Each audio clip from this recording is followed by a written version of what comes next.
அஸ்ஸலாமு அலைக்கும் வரஹ்மத்துல்லாஹி வபரகாத்து. அமெரிக்க அதிபர் ஹமாஸுக்கு ஒரு டீல் ஒன்று கொடுத்துருந்தேன். அந்த டீலுக்கு ஹமாஸ் இணங்காவிடின் நிச்சயமாக காசாலிருந்து ஹமாஸை துடைத்தெறியன்னு சொல்லி. இது ஹமாஸ் நிச்சயது அமெரிக்காவில் ஒரு மாநிலத்திலே அல்ல, அமெரிக்காவுக்கு சொந்தமான ஒரு இடத்துல அல்ல. ஹமாஸ் நிச்சயது பலஸ்தீன், அந்த இஸ்ரவேலோட சேர்த்து தான் அது பலஸ்தீன்.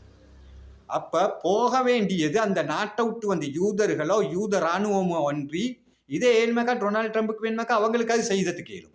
ஹமாஸை இஸ்ரவேலுக்கோ அமெரிக்காக்கோ கொண்டு விரட்டத்துக்கு ஏழுமான எந்த ஒரு உரிமையும் இவங்களுக்கு இல்லை.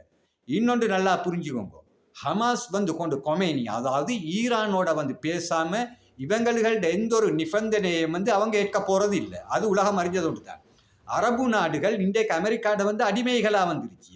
நேரடியா கொண்டு ஹமாஸுக்கு உதவி செய்தது ஹவுதிகள் மற்றும் இந்த ஈரான் தான். அப்ப கொமைனிட கொண்டு இந்த உத்தரவேதோ அந்த உத்தரவை தான் கொண்டு ஹமாஸ் நடைமுறை படுத்தியது. ஏண்டா இந்த காசா யுத்தத்துல எல்லா அரபுகளும் எல்லா நாடுகளும் கையுற்றிருந்த நேரத்துல இன்று வரையும் ஹமாஸுக்கு கை குடுக்கிய ஒரு முக்கியமான 2 நாடுன்னு சொன்னாக்கா அது யமன் ஹவுதிகளும் மற்றது கொண்டு ஈரானும் தான். அடுத்து செல்லித்து வைத்தாப்புல காசாவை நரகமா மாத்தியான். காசா எப்பேக்கே சொர்க்கமா இருந்தது. அண்டைக்கு 1948 இஸ்ரவேலுக்கு அந்த நாட்டை பிரித்து கொடுத்ததுலேருந்து இன்ற வரைக்கும் கொண்டு நீங்கள் நரகமாக்கி தானே அந்த காசா வச்சிச்சியது. உங்களோட ஆயுதத்தை நீங்கள் ஹமாஸ் ஒழிச்சியத்துக்கு நீங்கள் இப்போ நேரடியாக செல்லியா இஸ்ரவேலுக்கு குடுக்கி எல்லா உதவிகளும் இப்போ அன்றிலிருந்து நீங்கள் இந்த வரைக்கும் தானே செஞ்சுக்கோம்பாரு. இதை புதுசாக நாங்கள் பாக்கியது உண்டல்லே. உலகம் கொண்டு இந்த காசா மக்களை அழிச்சிய ஆயுதம் 100% இது அமெரிக்காவில் கவர்மெண்ட் குடுக்கியது தான். அது உலகம் அறிஞ்ச உண்மை ஒன்று தான். இது நீங்கள் புதுசாக செல்ல வேண்டிய அவசியம் ஒன்று இல்லை. முஸ்லீம்களை ஆள வேண்டியது முஸ்லீம்கள் தான்.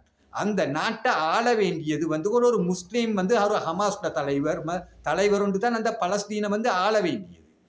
இன்றைக்கு டொனால்டு ட்ரம்புக்கு அந்த மண் ஆட்சி செய்யறதுக்கோ நெதன்யாவுக்கு நினைச்ச மாதிரி ஆட்சி செய்யறதுக்கோ இது அவங்கள்ட்ட சொந்த பூதல் ஒன்றல்ல.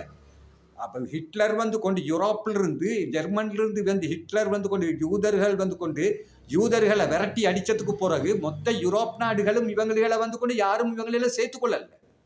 அந்த நேரத்தில் கொண்டு பலஸ்தீன் மக்கள் தான் இவங்களை பாவப்பட்டு கொண்டு அரவணைச்சு கொண்டது. இந்த அரவணைப்புக்கு கொண்டு இன்றைக்கு அந்த மக்களுக்கு இவங்க குடுக்கிய கொண்டு பரிசுத்தான் இப்போ இந்த பலஸ்தீனில் நடந்து கொண்டிருச்சு இந்த அநியாயம். போக வேண்டியது யூதர்கள் நெதன்யாகுவோ அந்த யூத கொண்டு மக்களோ அன்றி ஹமாஸ் அல்ல. இந்த வீடியோ பற்றின கருத்துக்களை கமெண்ட்ஸ்கள் மூலம் நீங்கள் கட்டாயம் அறிவிங்கோ. அஸ்ஸலாமு அலைக்கும், வணக்கம்.